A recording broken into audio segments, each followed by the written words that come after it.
Bueno, gracias por la oportunidad de hablar aquí. Acepté con entusiasmo, quizás con demasiado entusiasmo, porque dije que explicaría una cosa que cuando dije que la explicaría no sabía cómo iba, y entenderla ha sido un poco más difícil de lo que creía, pero bueno, al final las cosas han salido bien. Este es el esquema de la charla que voy a hacer, y primero voy a empezar a hablar sobre qué tipo de charla voy a hacer. Esencialmente, las 11 charlas anteriores se clasifican en uno de estos tres grupos. Una charla sobre matemáticas explicando el cómo se hacen las cosas, explicando qué hacer, un problema concreto, o charlas que relacionan otro campo con las matemáticas. Esta charla va a ser 15% explicar el cómo y 85% explicar el qué. Concretamente, el qué van a ser 3 problemas, que espero que sean divertidos y que se pueden explicar en un curso de E2 para ingenieros. Resolverlo requiere lápiz y papel y ordenador. La asignatura en la que suelo explicar estos modelos se llama Métodos Matemáticos 1 y forma parte del segundo cuatrimestre de Ingeniería Física.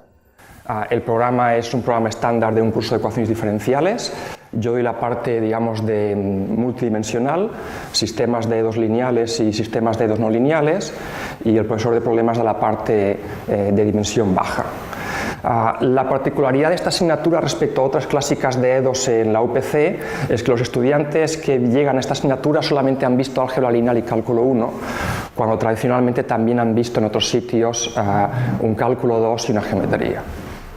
O sea, son estudiantes que no han visto tantas matemáticas como nos gustarían. Por ejemplo, no saben qué es una forma de Jordan. Los estudiantes son buenísimos, la nota de corte es 12,5 sobre 14. Están muy motivados, hay siempre una buena dinámica de clase, el material es excepcional, por eso se pueden explicar problemas como estos, si no, no podría, claro. Como decía Groucho Marx, estos son mis principios, y si no le gustan, no tengo otros. Son estos 6. Yo quiero presentar matemáticas con rigor, pero siempre evito las demostraciones más técnicas. Tengo la idea de que hay que publicar tanto material como sea posible que esté accesible para todos los estudiantes. Apuntes completos, listas de problemas con soluciones, todos los exámenes históricos que se han hecho en la asignatura desde el principio de los tiempos, todo. También soy partidario de usar mucho material que puedes encontrar por ahí que no tienes que hacer tú, y eso es menos trabajo para ti. En particular, vídeos de YouTube, entradas de Wikipedia, apples de Java, cómics, programas de MATLAB que haya hecho otra gente. Yo lo voy absorbiendo todo, lo publico para mis estudiantes y eso me ahorra a mí mucho trabajo. Siempre intentando que sea todo de acceso público. Por ejemplo, las figuras que suelo coger de Wikipedia tienen copyright, bueno, no tienen copyright, tienen copyleft, es decir, cualquiera puede usarlas. Otro principio básico es explicar problemas bonitos, porque eso es lo que los estudiantes recuerdan cuando acaban la asignatura. Los estudiantes no recuerdan de qué iba el teorema de linearización, pero recuerdan que cierto problema interesante lo resolviste con ese teorema de linearización. Con lo cual, a mí me gusta explicar esos problemas interesantes, aunque hay que pagar el precio de como les dedicas tiempo, tienes menos tiempo para otras cosas. Pero es un precio que yo pago con gusto. A los estudiantes pueden presentar un trabajo opcional y ellos deciden de qué quieren hacer el trabajo. Y esto también creo que es importante para que ellos mismos, cada uno descubra en qué está interesado. Y dar clases con entusiasmo y con humor. Los estudiantes realmente detectan si tienes entusiasmo o no tienes entusiasmo. Es algo que no se puede teatralizar, o lo tienes o no lo tienes. Estos son ejemplos de problemas que explico. Y yo voy a explicar aquí los 2 primeros y otro que no aparece en esta lista.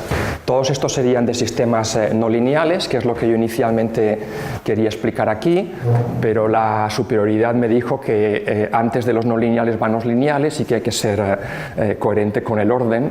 Por tanto, empezar explicando problemas lineales. Y estos son ejemplos de los trabajos que suelen presentar los estudiantes. Hay muchos clásicos como la braquistocrona, y hay cosas que, claro, como son de ingeniería física, me llega un trabajo de teoría relativa de Einstein y yo sufrí para entender ese trabajo con métrica de Einstein y tal. También me extrañó que un estudiante de primero sea capaz de escribir un documento como ese. Hay gente realmente allí muy buena. Por ejemplo, una vez estudiaron un péndulo múltiple y hicieron un programa de MATLAB que entraban como parámetro el número de masas que tenía que tener el péndulo y se dibujaban las n masas integrando las n ecuaciones diferenciales que tenía que crear a partir del n. O sea, eso tenía una complejidad importante, pero ya digo, son estudiantes muy buenos. Y ahora he acabado el cómo y vamos a hablar del qué. Simplemente para fijar ideas, voy a hablar de sistemas de ecuaciones diferenciales lineales que tienen esta forma. Aquí habrá n ecuaciones y n funciones incógnitas, que son las x, los coeficientes son las a's y el término independiente son las b's. Y notaciones que iré dando y usando a lo largo de esta charla. Bueno, esta es la notación matricial, que ya todo el mundo conoce. Las notaciones que voy a usar es distinguir los sistemas entre homogéneos cuando el b es 0 y no homogéneos cuando el término independiente puede ser diferente de 0, y también hablaré de sistemas a coeficientes constantes cuando la matriz no dependa del tiempo. Y finalmente recuerdo que n es la dimensión del sistema. Luego yo siempre que escribo un sistema tendré que decir si es homogéneo o no, si es a coeficientes constantes o no y en qué dimensión estoy trabajando. Vale, pues los primeros problemas que quiero presentar son problemas muy clásicos que están en todos los libros de ecuaciones diferenciales, que son problemas de concentraciones. Voy a empezar hablando... O sea, así es más o menos como lo presento a los estudiantes. Uno empieza por lo fácil y sin que se dé cuenta les has colado el caso difícil. Entonces, el caso fácil es un depósito, un único depósito con una salida y una entrada. Aquí hay un caudal de salida, un caudal de entrada. Hay una concentración en la entrada de una determinada sustancia que no hace falta mencionar, vamos a llamarla simplemente X. Uno trabaja con unas unidades que escoge previamente. Cuando doy clases a físicos tengo cuidado de ir escribiendo las unidades. Como matemático tendería como a saltármelas, pero con los físicos va bien escribirlas. Entonces aquí he puesto unas unidades que pueden ir bien y la incógnita es cómo varía la concentración en este depósito. Hay una serie de hipótesis que quizás no sean realistas, pero las voy a usar. La primera hipótesis es que el volumen del depósito se mantiene constante, con lo cual, como entra, sale, y por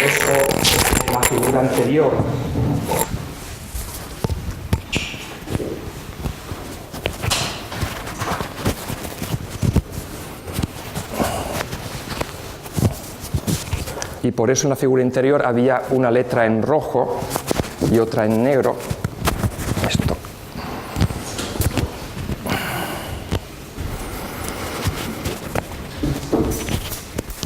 Ya está. Y por eso en la figura anterior había un caudal en rojo y otro en negro, porque si das el dato en negro y dices que este V es constante, pues este dato en rojo se deduce del negro. Todo lo que está en rojo es que se deduce de lo demás.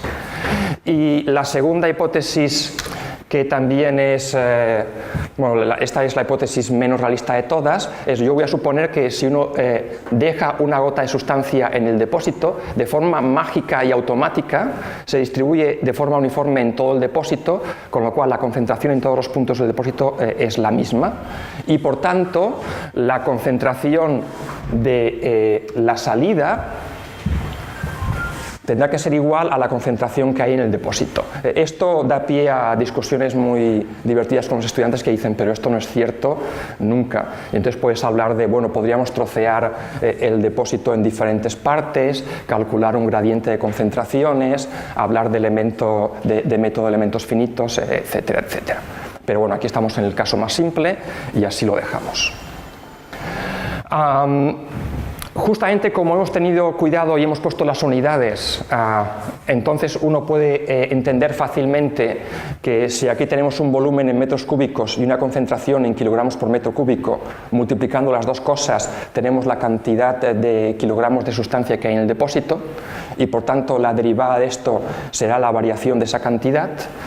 Y esa variación tendrá que ser igual a lo que entra menos lo que sale, y lo que entra, bueno, pues de nuevo, como tenemos las unidades, al multiplicar estas dos cosas, los metros cúbicos se van y vemos cuántos kilos por hora entran y cuántos kilos por hora salen. Con lo cual, las unidades facilitan, o sea, aunque como matemático tendería a no escribirlas, una vez escritas te das cuenta que realmente son útiles porque facilitan el entender la ecuación diferencial, que es que la variación es la entrada menos la salida. La variación ahí es donde aparece la derivada respecto al tiempo de la concentración y entonces queda esta ecuación diferencial tan sencilla, que es en una sola dimensión porque hay un solo depósito.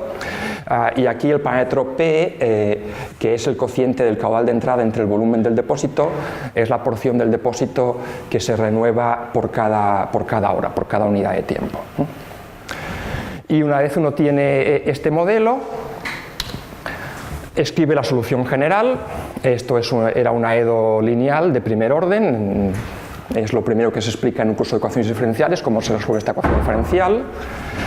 Y en esta ecuación diferencial necesitamos como dato la condición inicial. Esto da pie a hablar de problemas de valor inicial, pero uno lo que ve enseguida es que cuando calculas el límite de esta concentración, cuando el tiempo tiende a más infinito, la parte que depende de la concentración inicial desaparece y solo sobrevive la concentración de la única entrada. Esto lo que quiere decir es que cuando un depósito tiene una única entrada y una única salida, la concentración dentro del depósito con el paso del tiempo tiende a igualarse a la concentración de esa única entrada, suponiendo que esa única entrada es tiene una concentración constante. Bueno, y los estudiantes se quedan con esa idea. Y entonces seguimos avanzando y complicamos un poco las cosas. Pasamos a dos depósitos. Ahora pongo dos depósitos, pero ahora forma un circuito cerrado. Cerrado quiere decir que no entra ni sale nada de este circuito. Las cosas que están aquí pueden moverse, pero nada desaparece y nada aparece. Eso es una diferencia importante respecto al ejemplo anterior, porque tenía una entrada desde el exterior y una salida al exterior, y las cosas podían desaparecer. Aquí nada desaparece. Tenemos de nuevo unos parámetros escritos en negro y otros en rojo, y es porque los que están escritos en rojo se deducen de los que están escritos en negro a partir de las mismas dos hipótesis que he puesto antes. La primera hipótesis es que se mantengan los volúmenes, lo cual quiere decir que si este volumen se mantiene constante y de aquí sale R, pues tiene que entrar R. Y la otra hipótesis era esa mágica de que las concentraciones en cada depósito en todos los puntos eran la misma, con lo cual la salida de cada depósito tiene que tener una concentración igual a la del correspondiente depósito. Y una vez tienes este esquema, entonces ¿cuándo puedes escribir las ecuaciones de balance que están en la siguiente transparencia? Las ecuaciones de balance del primer depósito es que la variación de cantidad de sustancia en el primer depósito será igual a la entrada menos la salida.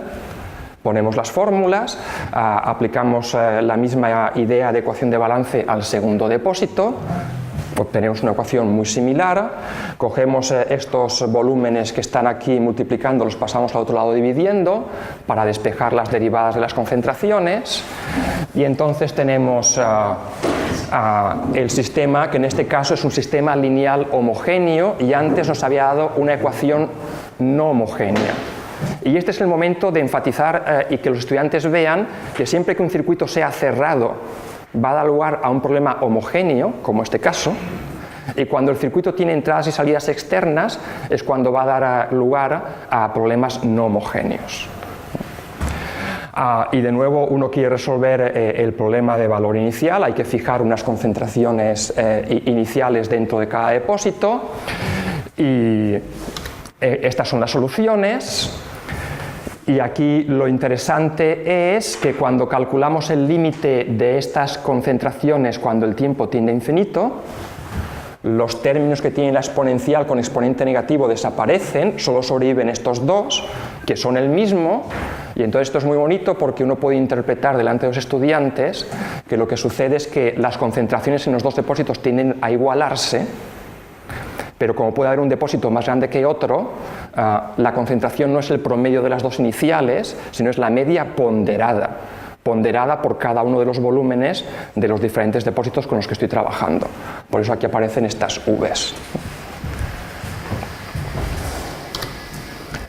Y otra cosa que también me gusta explicar al dar este problema, de cara a cosas que son más difíciles después, es hablar de qué es una cantidad conservada.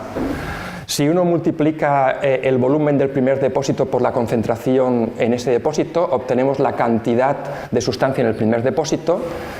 Análogamente, este término es la cantidad de sustancia en el segundo depósito, la suma es la cantidad total, pero como no hay ni entrada ni salida, esa cantidad total tiene que mantenerse. Al derivar respecto al tiempo tiene que dar cero. Y entonces cuando unos meses después les hables de conservación de momento angular, momento lineal, energía mecánica, pues ya han visto un primer ejemplo sencillito. Vale, ahora vienen los problemas divertidos. Se acabó ya la tontería, digámoslo así, y vamos a los problemas divertidos. Este problema estudia cómo limpiar los grandes lagos, que son 5 lagos que están en la frontera entre Estados Unidos y Canadá. Se llaman Superior, Michigan, Huron, Erie y Ontario. Y vamos a hacer unas hipótesis que es que la concentración de contaminante en el instante inicial es la misma en los 5 lagos, están todos igual de mal, digámoslo así. Y supongamos que por una conjunción cósmica los políticos se ponen de acuerdo y consiguen que solo entre agua pura a esos lagos a partir de un momento dado. Y la pregunta es cuántos años tardará la contaminación en reducirse al 50% en cada lago. Esto es un problema real y por tanto hay datos reales. Estos son la representación de los lagos con el volumen. Como es un problema americano, las unidades son millas cúbicas y los caudales de entrada también son en millas cúbicas por año. Como esto es un proceso muy lento, la unidad de tiempo aquí es el año. Esta figura está extraída de una presentación Prezi que creo que os puedo enseñar para que veáis el tipo de cosas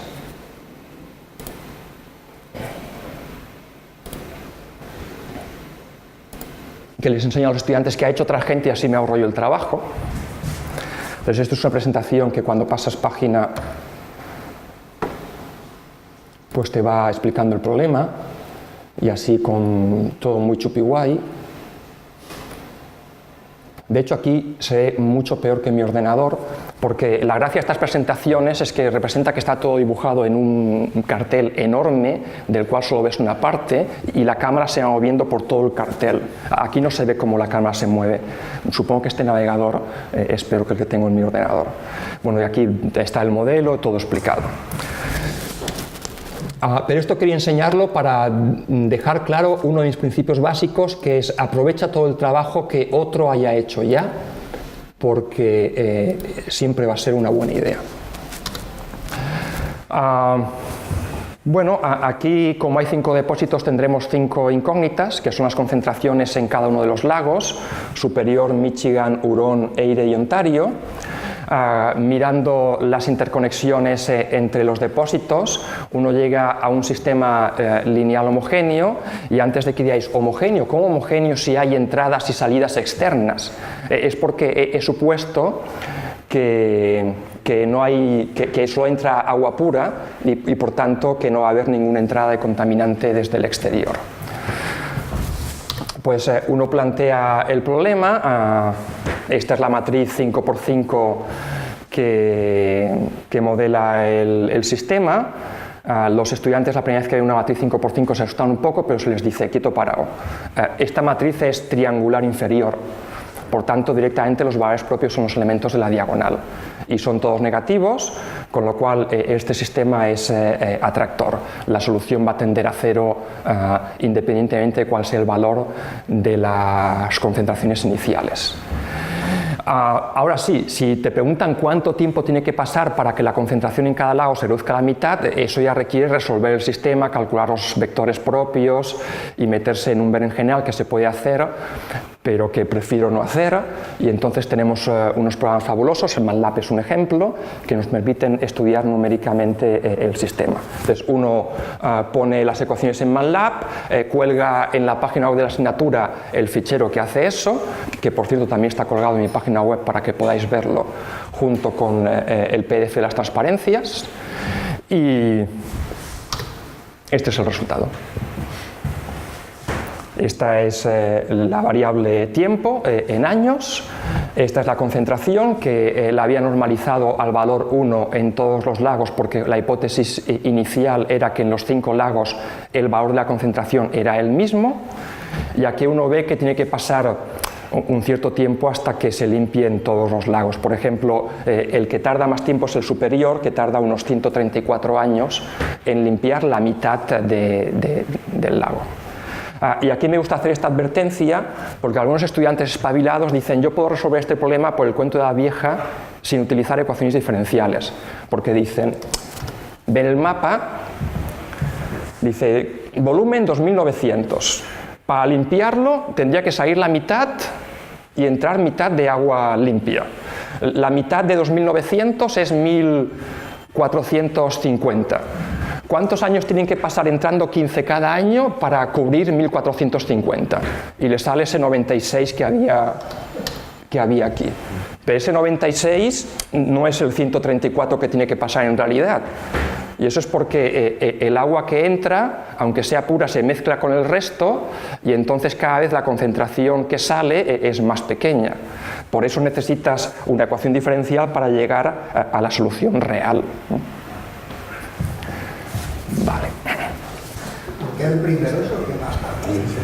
Porque es enorme en comparación al único caudal de entrada que tiene. O sea, es por el tamaño Es por el tamaño del lago. 2.900 en comparación con 116, 393 y la entrada es minúscula.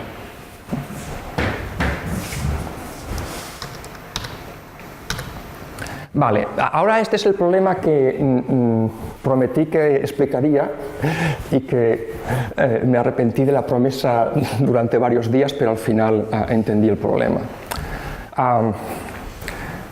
El uranio natural es una mezcla de varios isótopos.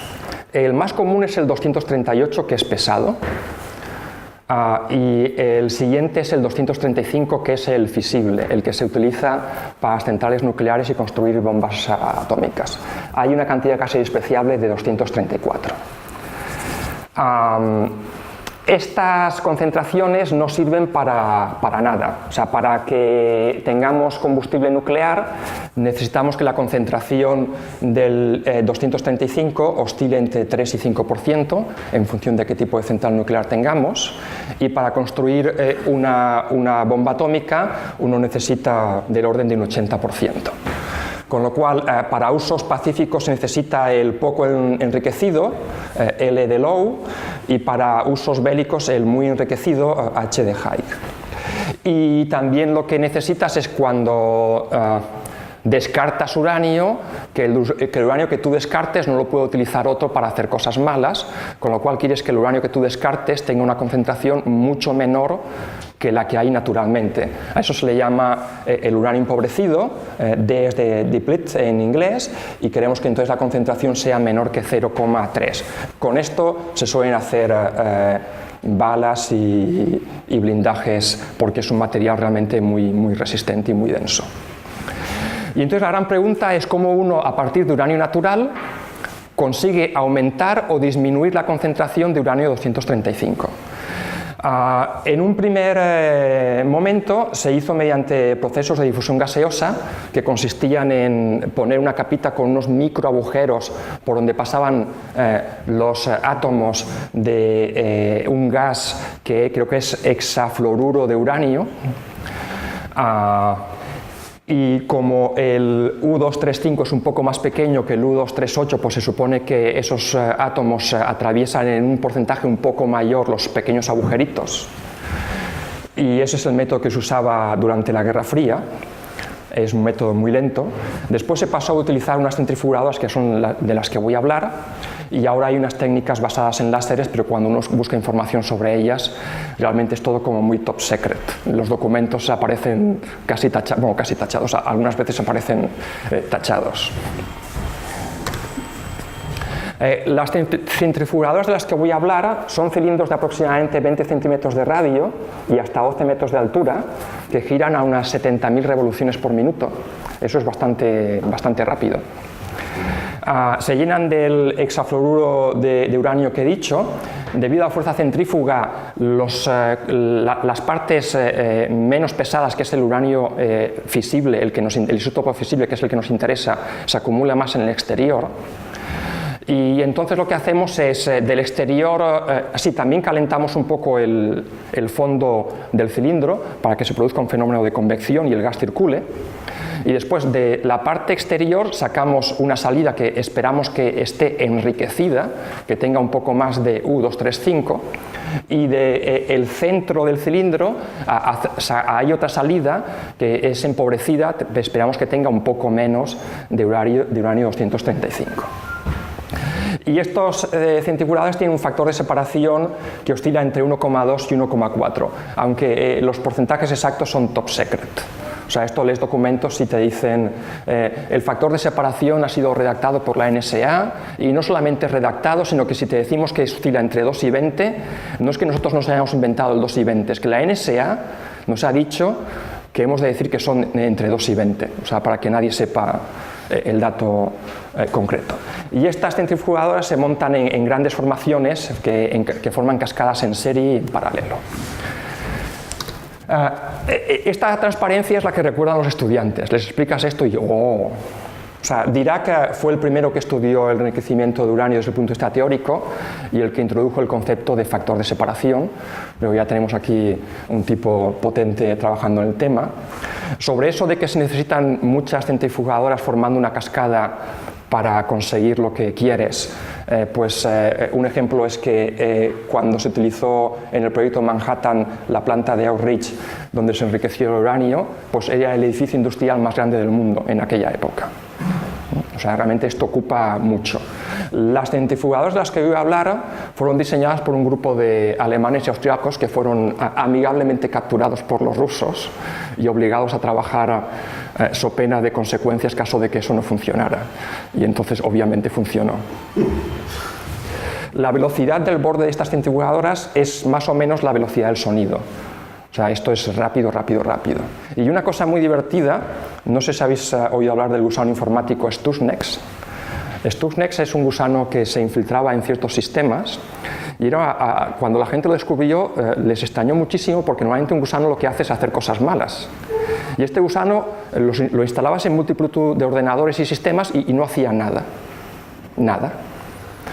Pero entonces descubrieron que cuando se instalaba en el software que maneja centrifugadoras ZIP, entonces lo que hacía es desbalancear la rotación de estas centrifugadoras para que se rompieran.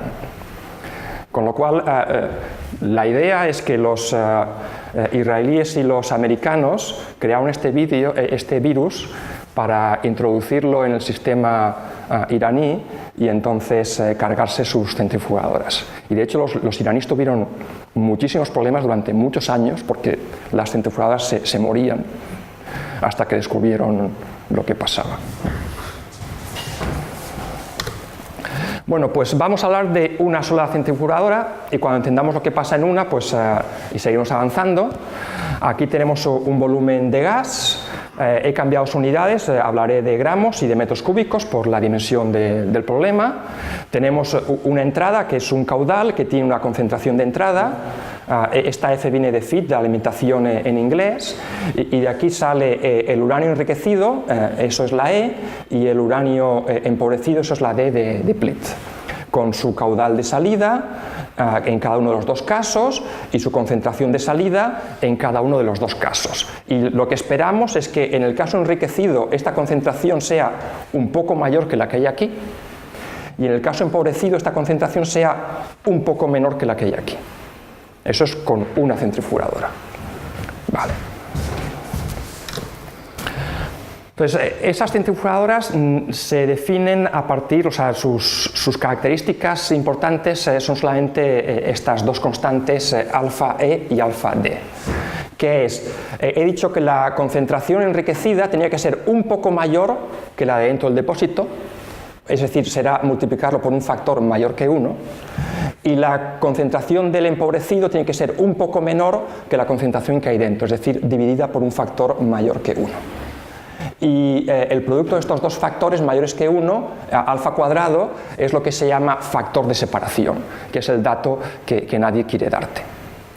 Y después hay lo que se llama corte, que es una constante que dice, bueno, como quieres que se mantenga el volumen constante, la suma de los dos caudales de salida tiene que ser igual a este caudal de entrada, pero ¿cuánto va por aquí y cuánto va por aquí? Eso es el corte. El zeta, que será un número entre 0 y 1, que hace que entonces el caudal del enriquecido sea zeta por la entrada y el del empobrecido 1 menos zeta por la entrada, para que todo cuadre. Y además tiene que haber alguna relación entre las alfas y las zetas para que el problema tenga sentido. El problema tenga sentido significa lo siguiente. Significa que si esta entrada tiene una concentración constante y este depósito tiene una concentración constante igual a la de la entrada, entonces por aquí va a salir una concentración constante que es un poco mayor que esta y por aquí una constante que sea un poco menor que esta y que el sistema esté en equilibrio. Y para que eso suceda no basta cualquier elección al tuntún de alfas y zetas, tiene que ser esta elección. Y por tanto, a partir de ahora supondremos que tenemos esta elección.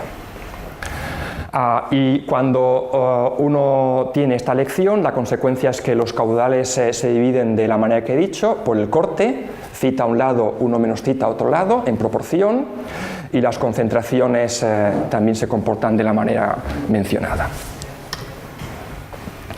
Vamos a escribir la ecuación de balance en una centrifugadora. Y es que la variación tiene que ser la entrada menos la salida.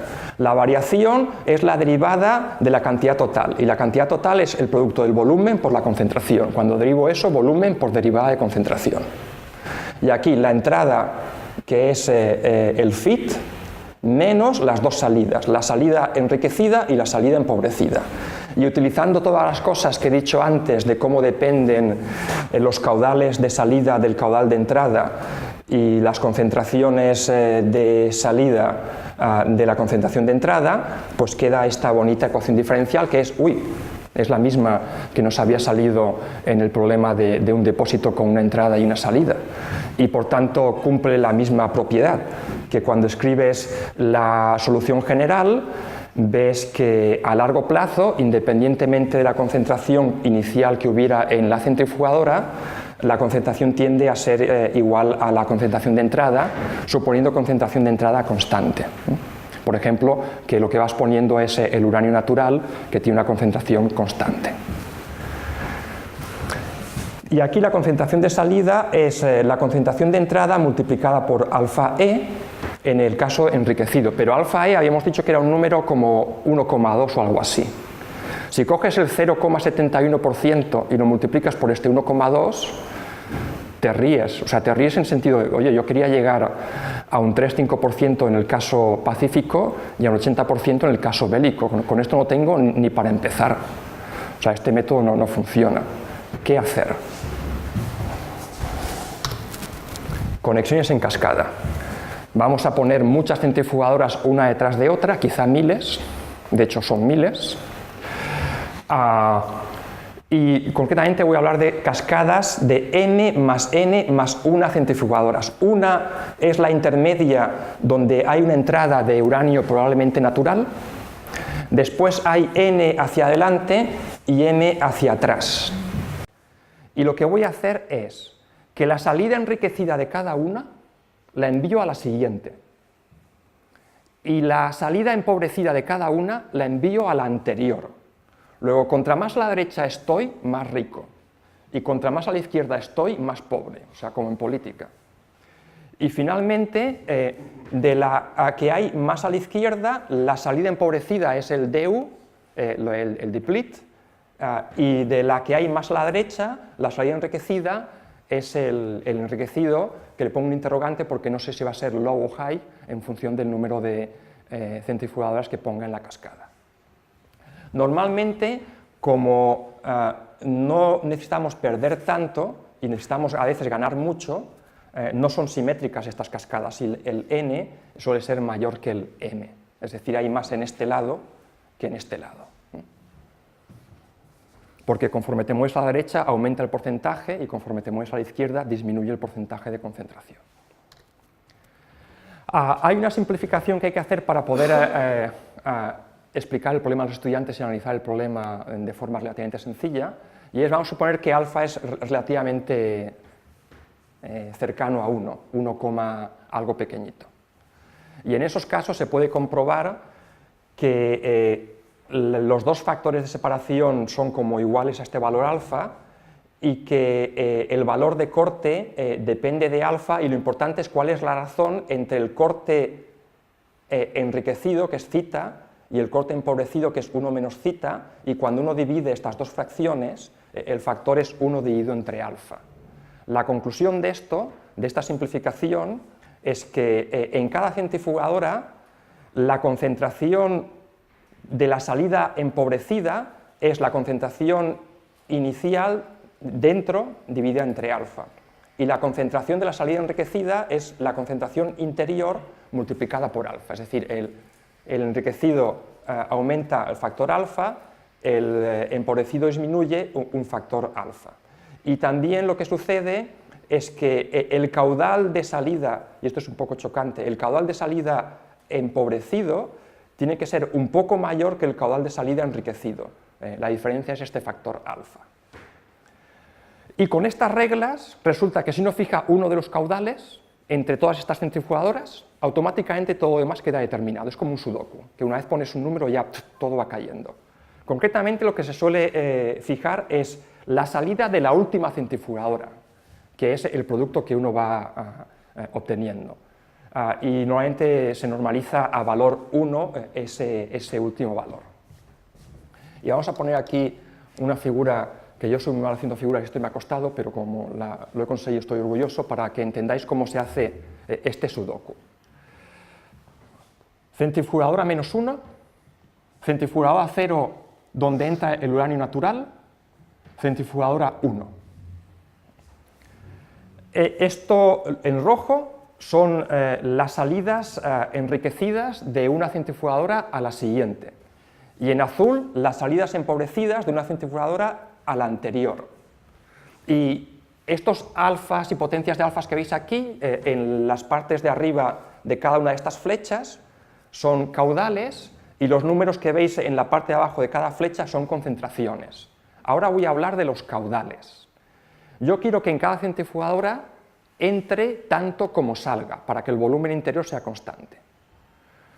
Luego, si fijo este 1, y después tengo esa regla de que una vez fijado la salida de una centrifugadora en la dirección enriquecida, la salida en la empobrecida tiene que ser alfa veces la que hay aquí, pues una vez fijo este 1, aquí tiene que haber un alfa, y por tanto aquí tiene que haber 1 más alfa para que la entrada se cancele con las dos salidas.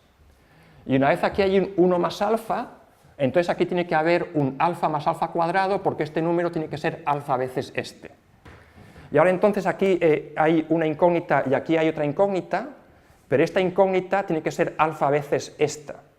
Y entonces para que la suma de estas dos coincida con esta tiene que ser alfa cuadrado y esta tiene que ser alfa. Y cuando ya sabes estas dos, la entrada aquí tiene que ser la que equilibra el sistema, es decir, la que equilibra todo, y por tanto, como aquí entra, entra y entra, estas tres entradas tienen que ser igual a las dos salidas, y por tanto aquí hay 1 más alfa cuadrado.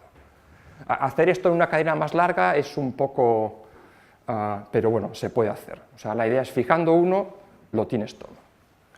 Y las concentraciones cumplen la regla esa que he dicho, que en cada depósito la salida en rojo es alfa veces lo que hay en el interior, y la salida en azul es lo que hay interior dividido entre alfa. Una sale más y otra sale menos. Y ahora uno puede escribir las ecuaciones de balance en cada uno de estos objetos y obtener un sistema en dimensión 3. Y ese sistema en dimensión 3 es este.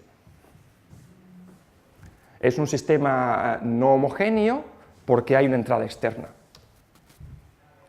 que supongo que es de uranio natural, y esta es la concentración del uranio natural. Esa concentración del uranio natural aparece en un término, en una componente del término independiente. Esta matriz es tridiagonal porque cada centrifugadora está conectada solamente a la siguiente y a la anterior. Bueno, pues resulta que esta matriz tiene todos sus valores propios negativos, luego el sistema es atractor y tiene una solución particular que es, salvo el factor gamma exterior, es un vector de potencias de alfa. Y por tanto, independientemente de cuáles sean las concentraciones iniciales, la concentración en cada centrifugadora tiende a este valor, la centrifugadora -1, la 0 que es la intermedia y la 1 alfa, y por tanto la salida de la última tiene un alfa más, será alfa cuadrado, y la salida de la que es más pobre tendrá un alfa menos, y por tanto aparece aquí un alfa cuadrado dividiendo. Y así es como uno descubre que cuando pone varias en cadena, consigue multiplicar no por un factor alfa, sino por un factor que sea una potencia de alfa.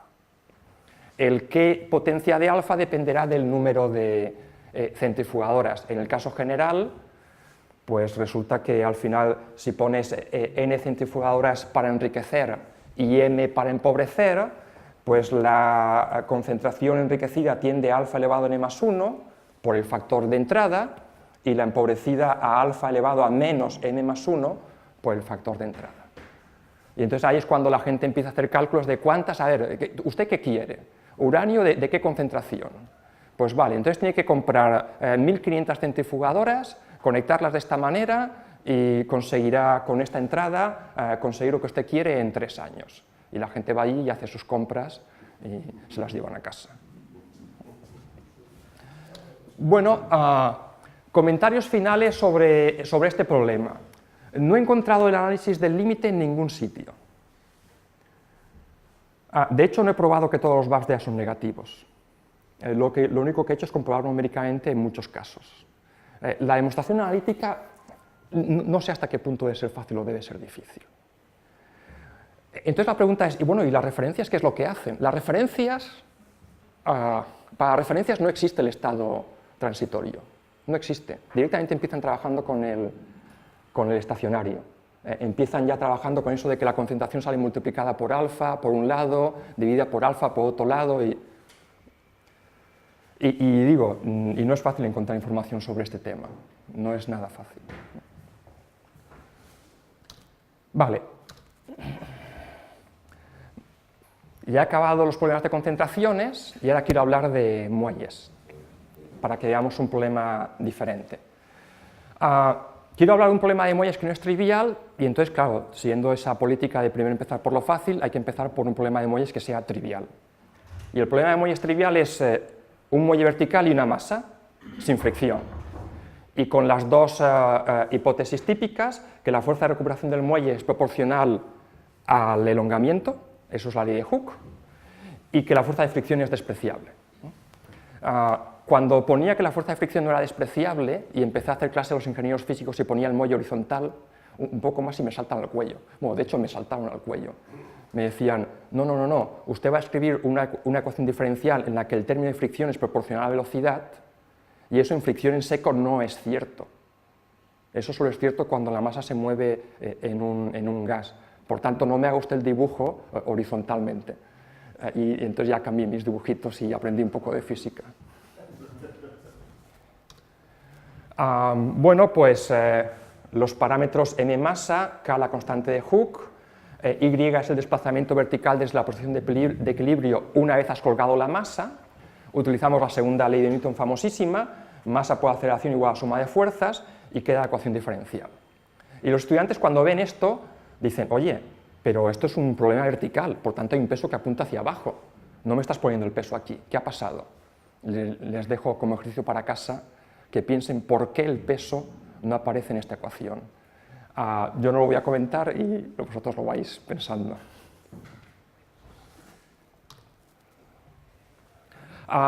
También les digo que siempre que tengamos problemas con ecuaciones diferenciales de segundo orden, lo primero que hacemos es reescribirlas como problemas de primer orden, con lo cual introducimos una nueva función incógnita que es la velocidad, porque es la derivada a posición. Una vez escrito ese problema en notación matricial, esto queda escrito como un sistema con una matriz 2×2, que tiene valores propios imaginarios puros, y entonces si ya han visto un poco de resolución de sistemas lineales a coeficientes constantes, saben que valores propios imaginarios puros implican oscilaciones, y entonces cuando ven unas fórmulas como esta, la típica fórmula de amplitud-fase, pues se quedan tranquilos y dicen, sí, eso es lo que he visto. Y además, como han tenido en el Q1 una asignatura de física donde les han hablado de oscilaciones, pues todo lo que tú les digas les suena. Vale. Y lo importante de esto es que uno introduce el concepto de frecuencia natural, que va bien para lo que viene después. Frecuencia natural es la parte imaginaria de estos valores propios, que es la raíz de la constante de Hooke partido por la masa, que es la frecuencia del movimiento en la oscilación de esta masa. Vale. Se les habla un poco de conservación de la energía. Energía mecánica total es cinética más potencial, derivada a cero, pero bueno, esto aquí no hace falta. Ya hablamos del péndulo de Wilberforce. Luego, lo primero que voy a hacer es poner un bonito vídeo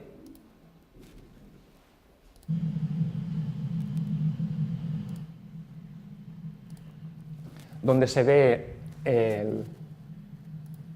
y aquí veíamos una masa que tiene los movimientos vertical y torsional, y que empezaba moviéndose solo verticalmente y nada torsionalmente, y ahora solo se mueve torsionalmente y nada verticalmente, y dentro de un rato pasará a moverse solo verticalmente y no torsionalmente, y hace esto ad eternum.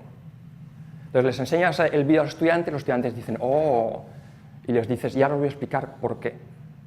Y el por qué es lo que queda aquí al final de la charla.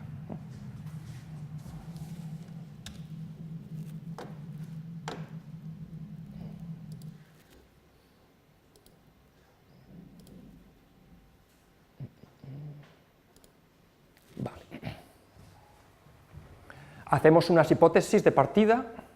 Primero, que la ley de Hooke modela ambas oscilaciones, es decir, que la fuerza de recuperación es proporcional. La fuerza de recuperación en la dirección vertical es proporcional al desplazamiento vertical, y la fuerza de recuperación en la torsión es proporcional a la torsión que en ese momento haya, con unas ciertas constantes de Hooke. Despreciamos las fuerzas de fricción, y estas oscilaciones decimos que están acopladas, porque si estuvieran desacopladas el problema no tendría ningún interés, y nuestra hipótesis es que cada oscilación ejerce sobre la otra un efecto proporcional a su propio tamaño, pero la constante proporcionalidad es muy pequeña. Vamos a llamarla epsilon, y eso significa que están poco acopladas. Están algo acopladas, pero poco acopladas, es decir, que cada una afecta poco a la otra. El movimiento vertical afecta poco al torsional, y el torsional afecta poco al vertical, pero algo. Y la última hipótesis es crucial, es que las frecuencias naturales coinciden. Las frecuencias naturales en este caso habrá dos. Habrá una frecuencia natural del tiempo que tarda el péndulo en subir y bajar, y otra frecuencia natural del tiempo que tarda el péndulo en hacer el cambio de torsión. Entonces voy a suponer que esas dos frecuencias son la misma, es decir, que estamos en resonancia perfecta. Estos son los parámetros: masa, momento de inercia porque hay torsión, constante de Hooke en vertical, constante de Hooke torsional, pequeño parámetro de acoplamiento, y la resonancia quiere decir que el cociente de la constante de Hooke vertical por la masa tiene que ser igual al cociente de la constante de Hooke torsional por el momento de inercia. Y entonces tengo aquí dos funciones incógnitas, una que me mide si estoy arriba o abajo, que es la y, y otra que me mide lo que he girado, que como es un ángulo le llamo θ, y ambas dependen del tiempo. Y tengo que aplicar a la segunda ley de Newton, masa por aceleración igual a suma de fuerzas. La suma de fuerzas es la componente de la ley de Hooke más el efecto que la otra oscilación ejerce sobre la que estamos estudiando. Por eso aquí hay un epsilon pequeño, el θ afecta un poco al y, y el y afecta un poco al θ con este epsilon. Al igual que en el problema anterior, cuando veo ecuaciones de segundo orden, lo primero que hago es convertirlo en un sistema de primer orden, introduciendo unas funciones incógnitas auxiliares, con lo cual ahora el sistema pasa a tener dimensión 4, y escribimos esto como un sistema lineal en dimensión 4 y la matriz es la que veis escrita aquí. Aquí ya he impuesto las condiciones de resonancia para poder facilitar los cálculos que vienen a continuación, que son un palazo tremendo. Hemos de calcular los VAPs y los BEPs de esta matriz, y ese es el palazo tremendo. Yo a veces lo he llegado a hacer a mano en una clase, pero es un pelín largo. A vosotros os voy a ahorrar esa diversión y os digo simplemente el resultado. Los VAPs son todos simples e imaginarios puros. Hay una pareja de complejos conjugados imaginarios puros y otra pareja de complejos conjugados imaginarios puros. Y cada una de estas partes imaginarias está muy cerca a la frecuencia natural, esa que es la misma para el movimiento vertical y el torsional. Pero no son exactamente la misma porque aquí hay un más menos. Estos dos corresponden al signo más y estos dos corresponden al signo menos. Luego son ligeramente diferentes. O sea, tenemos dos frecuencias que van a interaccionar que son ligeramente diferentes, lo cual va a dar lugar a fenómenos de batimiento, de los cuales probablemente ya habéis oído hablar algunas veces. Y estos son los vectores propios. Y ahora hay que escribir la solución general, que la solución general, como todo el mundo sabe, cuando un sistema diagonaliza, la solución general es una combinación lineal con unas constantes desconocidas, multiplicado por e elevado a t veces los correspondientes valores propios, y eso multiplicado por los correspondientes vectores propios. Y ahora tendríamos que fijar una condición inicial y encontrar el valor de esas constantes libres. Nos fijamos, o recordamos el vídeo que hemos visto antes, había una mano inocente que cogía la masa, la estiraba hacia abajo, no la giraba y desde el reposo la soltaba. Con lo cual la condición inicial tiene que ser que el ángulo inicial es 0, la velocidad vertical es 0 porque la deja desde el reposo, la velocidad angular también es 0 porque lo deja desde el reposo, y lo único que no es 0 es el alargamiento que ha hecho, que es esta y que le ha normalizado al valor 1. Como esto es un problema muy simétrico, y esto da pie a hablar a los estudiantes de las bellezas de la simetría en física, las constantes que aparecen aquí son todas iguales e igual a un cuarto. Entonces uno se ahorra el resolver el sistema de 4 incógnitas que son las Cs y 4 ecuaciones, porque les enseñas los vectores propios y les decís, ¿veis claramente cómo todas las Cs tienen que ser iguales porque se cancelan estos términos? Y yo, sí, lo vemos. Otra cosa es que piensen, esto no se me ocurre a mí, ni en 3 años bisiestos, pero al menos lo ven. Una vez tienen las soluciones, se escribe la primera componente y la tercera componente del vector solución. ¿Por qué la primera y la segunda? Porque al escribir esto como un sistema en 4 dimensiones, la primera componente es el desplazamiento vertical que me interesa y la tercera componente es el desplazamiento torsional, que es también lo que me interesa. Por lo tanto, en estos vectores solamente me importan las primeras componentes, que son todas 1, y las terceras componentes, que son todas mu o menos mu, donde mu es esta cantidad que hay aquí. Conclusión, como las primeras componentes son todas iguales a 1, pues he de coger los 4 valores propios, multiplicarlos por la t, hacer la exponencial y sumar las exponenciales, y dividir por 4 porque las constantes sean un cuarto, y entonces uno dice, uy, pero esto más esto es el doble del coseno, y esto más esto es el doble del otro coseno, y cuando tengo una suma de cosenos se puede poner como un producto de cosenos. Y cuando escribo este producto de cosenos, las frecuencias que hay en este producto de cosenos son la semisuma y la semidiferencia de las frecuencias originales. Y cuando estudiamos las terceras componentes pasa lo mismo, pero con senos en lugar de con cosenos.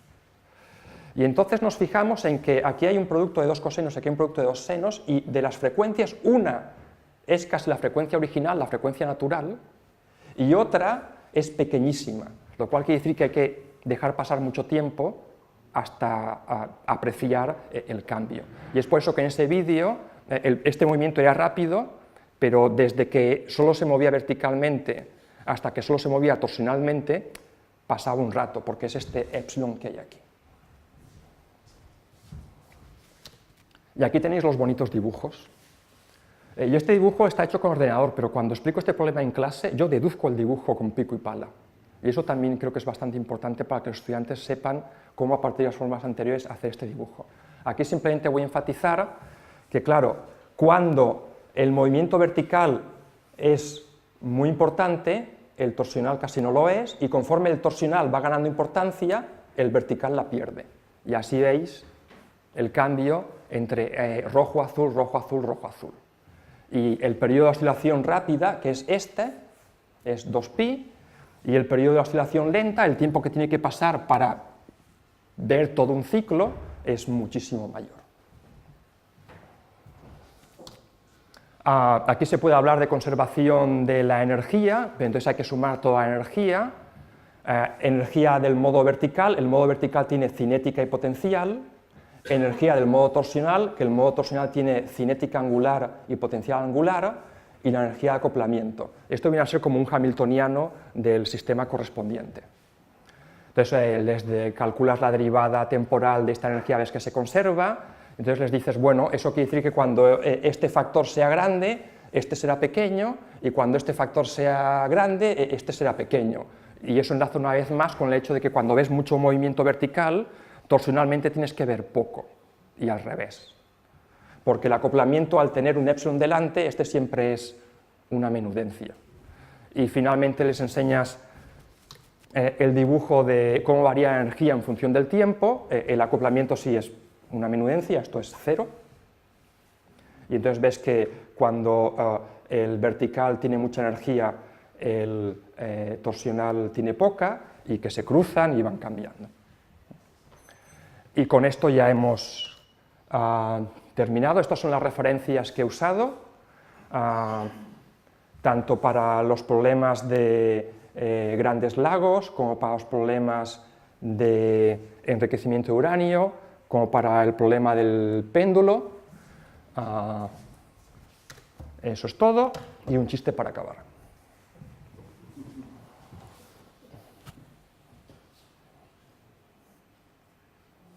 Esto se lo enseño a los físicos porque me gusta reírme un poco de ellos.